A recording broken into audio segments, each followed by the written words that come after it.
balik lagi sama arah rencana. Nah, kali ini di arah rencana ada yang baru loh. Apa itu? Jadi di sini ada aku. Nah, di sini aku sebagai moderator yang baru. Perkenalkan, nama aku Ajeng dan di sini aku ditemenin sama Rofi. ya. Jadi di sini aku ditemenin sama Mas Rofi atau aku biasanya manggilnya Mas Ii sih ya. Oke, jadi Mas Rofi kali ini bakal jelasin tentang apa nih, Mas? Ya, tentang jurusanku. Apa? Jurusan apa? Coba dikenalin dong jurusannya. Departemen Politik Pemerintahan. Ya, jadi Mas Rofi ini adalah salah satu mahasiswa dari Departemen Politik dan Pemerintahan atau biasanya dipanggilnya DPP gitu ya, Mas. Oke, mungkin kita langsung bahas lebih lanjut aja nih terkait Departemen Politik dan Pemerintahan. Nah, kan sebenarnya tuh orang-orang zaman sekarang banyak yang merasa takut untuk masuk ke politik karena politik itu banyak yang bilang kayak kotor, jahat gitu ya, Mas. Nah, kenapa sih Mas Rofi itu milih jurusan ini gitu? Nah, sebenarnya itu aku expect buat di pemerintahannya sih. Jadi menteri gitu? Enggak jadi ya sekarang menteri sih. Ya sekarang menteri BEM ya. Bukan menteri beneran ya, tapi kalau expect-nya sih awalnya di pemerintahan. Emang karena keluarga dari kalangan birokrat juga yang ASN lah, jadi pengen lah kayaknya di pemerintahan asik nih. Akhirnya sebenarnya aku pilihan pertama itu enggak di UGM sih. Oh ya, boleh tahu di mana? Kedinasan di PDN. Oh, tapi itu kan juga hubungannya sama ini ya, sama pemerintahan juga. Ya. Tapi ya seperti itulah. Ada hal-hal akhirnya aku ke UGM. Oke, berarti kalau sejauh ini gimana sih Mas di Departemen Politik dan Pemerintahan tuh maksudnya yang harus dipersiapkan itu apa aja gitu? Maksudnya sebagai kita anak SMA yang pengen masuk Departemen Politik dan Pemerintahan tuh ada nggak sih pengetahuan dasar yang harus kita miliki sebelum masuk ke sini? Kayak misalnya nih kan kalau mau masuk saintek mungkin harus pinter fisika mungkin atau gimana? Kalau di DPP? Yang jelas kalau di DPP atau maupun apapun itu ya di jurusan sosial humaniora menurutku harus banyak referensi bacaan sih. Karena di sana teman-temannya pasti apa ya bikin kita insecure lah kalau kita nggak punya bahan bacaan. Berarti harus suka baca. Itu baca-baca yang ya sedikit ke filsafat, sedikit ke hal-hal yang berbau politik, mungkin pemikiran-pemikiran tokoh-tokoh bangsa kita. Terus Mas Rofi sendiri sekarang ini lagi insecure sama teman-temannya. Dulu. Sekarang udah enggak. Sekarang teman-teman yang insecure sama saya no. Oh gitu ya. Keren, berarti udah berkembang di DPP gitu. Oke. Tadi kan berarti untuk di DPP ini emang butuh banyak referensi ya Mas. Pastinya butuh buku dong untuk menunjang tugas-tugas kuliah. Nah itu mungkin boleh diceritain Mas kayak buku seperti apa sih yang biasa digunakan oleh anak-anak DPP? Oke, buku wajib anak DPP itu cuma satu sebenarnya. Apa tuh? Malah nggak ada hubungannya sama politik, tapi itu dasar filsafat malah. Namanya Dunia Sopi. Itu pasti. Itu ada namanya ilmu dasar sosial nanti di semester 1 wajib. Pasti disuruh baca Dunia Sopi. Ini aku sering lihat sih buku ini ya di toko buku di Gramet tuh biasanya ada. Cuma aku nggak ngerti ini Dunia Sopi tentang apa sih Mas? Ya tentang filsafat sebenarnya dan nggak terlalu berhubungan sama politik, tapi itu sejarah filsafat yang dijelasin cukup ringkas sih. Oke. Terus kalau peralatan yang diperlukan itu untuk mendukung tugas-tugas di DPP itu ada nggak sih Mas? Atau ini aja buku ini aja gitu? Wah yang penting banyak buku aja sih. Kalau laptop harus gimana gitu kayaknya enggak deh. Oke, berarti nggak perlu merasa khawatir gitu ya dengan laptop yang butuh spesifikasi tinggi mungkin. DPP itu jurusan yang murah kok UKT-nya. Oke, jadi buat apa namanya buat biaya mah sangat don't worry gitu ya. Oke. Mungkin boleh diceritain dong Mas Ii di jurusan DPP ini tuh setiap semesternya apa aja sih yang harus dipelajari? Kayak dari semester 1 sampai semester 8. Oke, aku masih semester 7 ya. Oh ya mungkin sampai semester 7 sejauh ini dulu aja. Jadi kalau semester 1 itu tentang dasar ilmu politik, metode dasar berpikir secara politik, terus nanti ada pengantar studi pemerintahan. Itu dasar-dasar lah, semester 1, 2 matkul-matkul wajib yang itu dipaketin. Nah, nanti semester 3 itu mulai ada 2 matkul peminatan. Itu doang yang milih, berarti yang lain masih dipaketin Mas? Masih dipaketin matkulnya. Nanti terus semester 4 tambah lagi dipaketin. Nah nanti full yang paket itu di semester 6. Semester 5 itu masih ada 2 matkul yang diwajibin. Oke. Nah, nanti yang ini. titik yang benar-benar kamu in atau enggak di jurusan tuh ya masuk semester 3 itu kerasa. Oh, Oh, itu ternyata aku cocok ya gitu. Ternyata ada aku- perbedaan. Maksudnya kan tadi ada pilihan ininya ya, ada pilihan matkulnya Iya, satu tiga. Itu mulai kerasa antara dua pilihan ini tuh kerasa banget perbedaannya atau gimana Mas? Kalau 2 ini belum kerasa, tapi masukku dari matkul dasar ke matkul yang Oh, agak oke. tinggi lah. Nah itu nanti akan kerasa, oh ternyata aku in di jurusan ini, oh ternyata aku nggak in. Itu Oh, kerasanya oke. di semester 3. Berarti semester 3 tuh mulai merasa DPP-nya menjiwai gitu ya. Oke. Dan itu biasanya orang-orang DPP mulai bermain politik praktis lah, mulai mempraktekkan apa yang dia pelajari itu di semester 3, mulai dari himpunan gitu-gitu. Oke. Terus buat mata kuliah yang menurut Mas Vi itu wajib banget buat dipahami itu apa Mas? Strategi komunikasi politik. Oke, mungkin boleh diceritain sedikit Mas itu gimana sih strategi komunikasi Jadi- politik tuh ngapain gitu? Jadi kalau orang-orang tuh memahami politik kan hanya dari apa yang dia bicarakan, tapi belum sampai ke apa sih gestur yang ditunjukkan. Kayak misalkan kemarin ada salah satu tokoh politik tuh pas Cristiano Ronaldo ke MU itu dia upload tetap abang loh. Nah itu menimbulkan ada simbol-simbol tertentu yang pengen dia Oh, gambarkan kepada publik. Jadi Jadi- dengan strategi komunikasi politik itu kita bisa belajar komunikasi secara gestur, komunikasi secara simbolik, Oh. dan kode-kode di dunia politik. jadi hal sekecil itu tuh bener-bener berpengaruh ya Iya. ternyata. Oke. Oke. Oh iya, sama pemetaan sih. Di situ juga ada pemetaan. Pemetaan tentang politik juga. Ya, pemetaan misalkan nih aku mau maju presiden mahasiswa nih, misalnya nih. Aku metain nih. Nih yang aku harus deketin tuh nanti ada 4 scoop gitulah.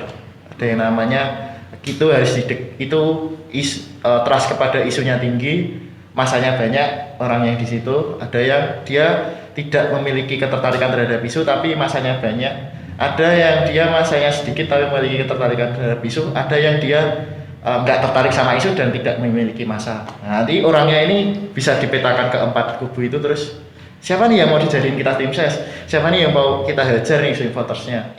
Itu kelihatan di situ. Jadi emang politik tuh ada teorinya. Jadi nggak sekedar cuma promosi-promosi doang Iya. gitu ya Mas kalau kampanye gitu. Iya dong. Oke. Nanti habis uangnya dong kalau cuma promosi-promosi doang. Betul. Oke Mas, mungkin kita lanjut ke kegiatan yang biasa dilakukan di jurusan DPP ya. Kan biasanya kalau Saintek nih ada kegiatan praktikum, ada kuliah lapangan. Nah kalau DPP nih yang bikin spesial gitu ada nggak sih Mas kegiatannya yang di prodi ini gitu? Spesial sih, apa ya? Oh nganu, paling asik ki praktikumnya. Jadi dulu tuh ada beberapa matkul ini karena offline ya. Kayak kita menelisik tentang, dulu ada matkul namanya politik agraria. Kita menelisik tentang politik pertanahan di Jogja. Oh. Terus itu nanti gimana? ada matkul pengorganisasian parpol. Itu kita menelisik parpol, benar-benar datang ke partai politik gitu. Datengin partainya langsung. Iya, kayak gitu. Keren ya. Itu tadi masuknya ke apa Mas berarti? Praktikum. Kalau aku bilang itu kayak praktikum sih, tapi sebenarnya ya kayak apa ya? Jadi Project gitu? Oh. Oke. Tugas penugasan. Tapi aku bilang itu praktikum sih. Oh. Karena dia jadi nanti banyak sekali kalau pas offline dulu setengah semester itu buat teori. Habis UTS kita banyak terjun ke lapangan. Ya contohnya untuk yang datengin parpolin tadi ya. Terus Kalau sama- daring gini gimana dong Mas praktikumnya? Apakah jadi hilang atau dialihkan dengan project-project yang lain mungkin? Kalau online gini jadi nggak asik ya. Ada tapi Ya ada, tapi ya cuma studi kasus. enggak yang Baca. langsung datang gitu ya. Boleh kalau Oh, ada relasi di daerah boleh. Kayak di semester 5 ada satu matkul pengorganisasian parpol. Itu aku wawancara langsung sama Ketua DPC PDIP Perjuangan Gunung Kidul, Mbak Indah. Oh. Walaupun cuma online ya, Iya, tapi iya. bisa kayak gitu. Oh berarti tetap dilakuinnya daring Mas? Ya boleh, Oh, boleh. oke. Mau datang juga boleh. Kayak gitu. Oke, Tapi menarik nggak ya. tanggung jawab dari jurusan, nggak terlalu tanggung jawab. Oh, oke. Soalnya juga masih riskan ya di Ah. kondisi seperti ini. Terus kalau magang gimana? Maksudnya magang tuh di mana sih kalau anak DPP magangnya? Magang itu banyak sebenarnya. Jadi ini yang nggak diketahui tuh sebenarnya di perusahaan-perusahaan pun juga buka di lowongan mahasiswa politik, Oh. yang politik, MKP, Visipol gitu-gitu lah. di namanya legal apa ya, intinya bagian divisi legal gitu loh. Oh. Soalnya aku pas dulu event di Arab di apa ya, di upgrade biar upgrade ya tentang ya kayak karir dis gitu-gitu. Aku nanya, emang di sini buka jurusan politik ya? Buka di bagian yang sama kayak anak-anak hukum.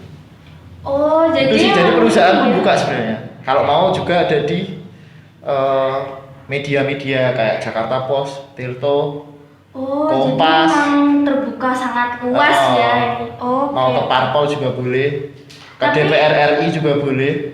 Untuk magang ini tuh kita nyari sendiri atau dari kampus nih Mas yang nentuin tempatnya? Kalau karena sekarang ada MBKM bisa dari kampus. Oke, tadi kan Mas Rofi'i nggak merasakan yang namanya salah jurusan karena emang dari awal udah cinta banget nih sama si jurusan DPP ini. Tapi pernah nggak sih Mas ngerasain kayak ada hal yang unexpected banget di DPP kayak kok ini nggak sesuai sama ekspektasi aku gitu? Oh, kalau di DPP selain ya itu tadi banyak orang yang memiliki referensi Oh, Bacaan yang yang ambis-ambis sangat- kayak tadi gitu ya? ya nggak ambisi tapi sangat wow lah untuk ukuran orang-orang yang baru lulus SMA pada waktu itu. Oh, jadi Aku kayak ngerasa duh awal SMA ngapain ya kayak gitu loh. kebanyakan SMA main nih Mas. Oh, ya evolution lah, evolution. Evolution. Sementara nih temen-temennya Mas Rofi'i udah kayak baca buku A dari Z gitu ya. Terus Mas Rofi'i kayak mungkin belum, jadi kayak Iya. merasa "Hah, kok kayak gini gitu kali ya. Sama lingkungan sih, lingkungan di kuliah aku ngerasa lebih ya lebih liberal lah, lebih Bebas. lebih bebas banget lah dibandingin SMA ya. Ya Hmm. menurutku religius lah lingkungannya. Iya, Tapi kalau untuk SMA. untuk masuk ke Visipol kayak bebas banget nih. Karena emang beragam sih Iya, ya Mas iya. orangnya. Sementara kalau di SMA kan kita di daerah tertentu jadi emang masih Masih kental lah. iya kental gitu ya, masalah ada tata aturan dan semacamnya.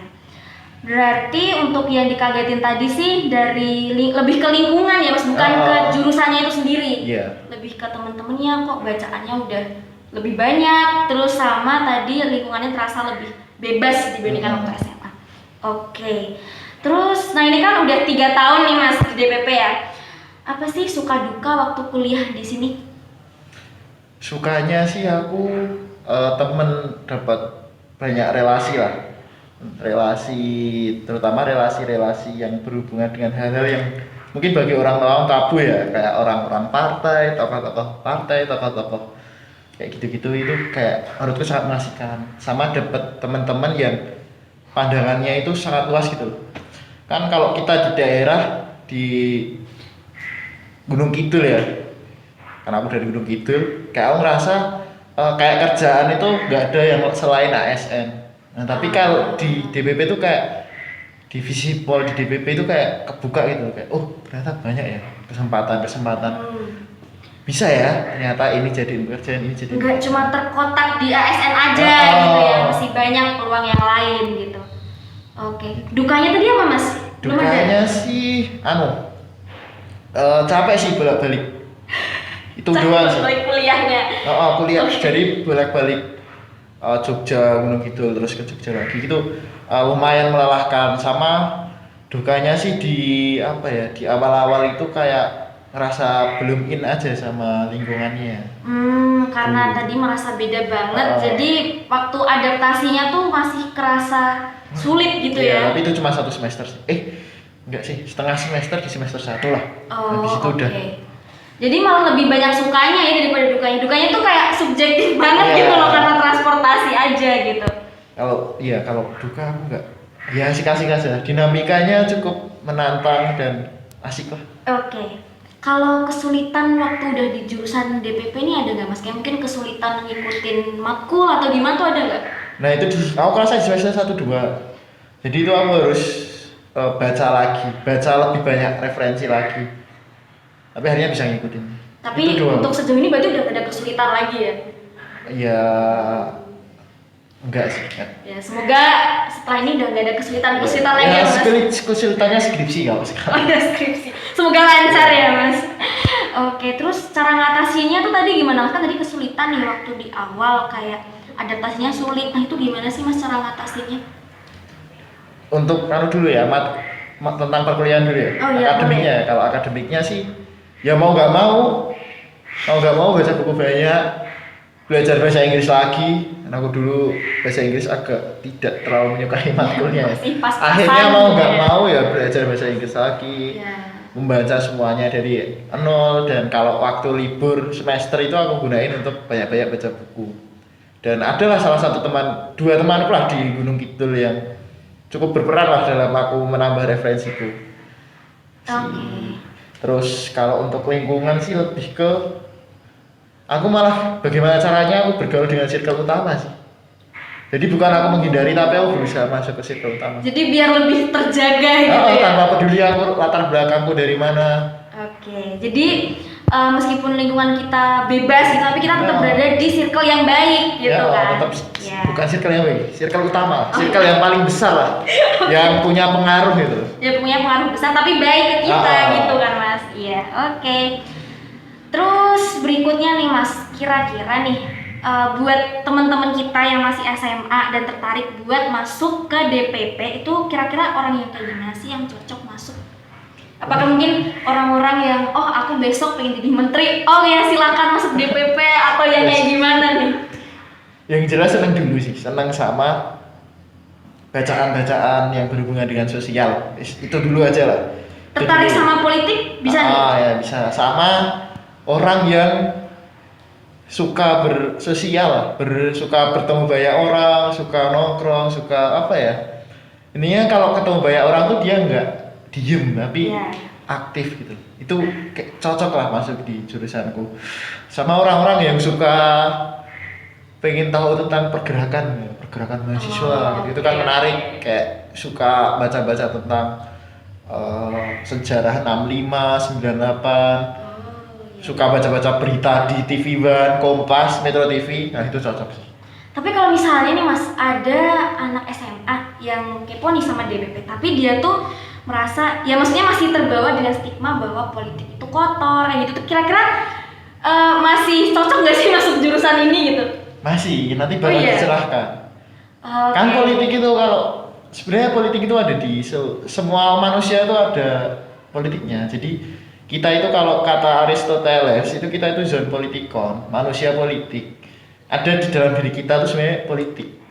Dan politik itu nggak melulu hal-hal besar. Kita nggak mungkin lepas dari politik gitu ya. Tuh intinya kayak gitu. Jadi ya nggak apa-apa, belajar aja. Dan nanti kalau politik kotor itu nanti bakal tahu lah. Politik kotor itu karena apa? Karena orangnya, karena sistemnya, atau karena kita belum tahu aja. Nah, itu bisa jadi. Karena politik itu ladang pengabdian paling memungkinkan sih. Bagiku pribadi ya. Apa sih, misalkan nih, kamu mau kesehatan. Tapi misalkan di politik kesehatan, kayak yang megang kesehatan nih misalkan orang partai nih. Terus orang partai bikin kebijakan yang cut orang-orang kesehatan, itu bisa aja loh. Oh iya, benar sih ya, emang politik tuh sebenarnya terjadi di hampir semua kehidupan kita gitu ya. Oke, nah mungkin ini yang terakhir ya Mas buat teman-teman kita yang pengen masuk ke jurusan ini, ada nggak sih Mas yang mau disampaikan ke mereka? Buat teman-teman yang mau daftar DPP, nggak usah takut sama politik, karena nanti dengan teman-teman masuk DPP itu bakal tercerahkan tentang apa itu politik sebenar-benarnya. Oke, jadi maksudnya ketika kita takut politik terus masuk DPP tuh kita pasti bakalan tahu di mana sih letak kotornya dan maksudnya kayak side truth-nya gitu ya. Iya, benar sekali. Oke deh, mungkin dari sini kita bisa belajar ya bahwa kalau kita mau masuk DPP, hal yang harus kita perhatiin tuh adalah perbanyak bacaan. Bener banget. Terus kalau masalah minat ke politik atau enggak sih bisa mengikuti gitu ya, karena nanti di sana bakalan dijelaskan lebih lanjut juga masalah politik kayak gitu.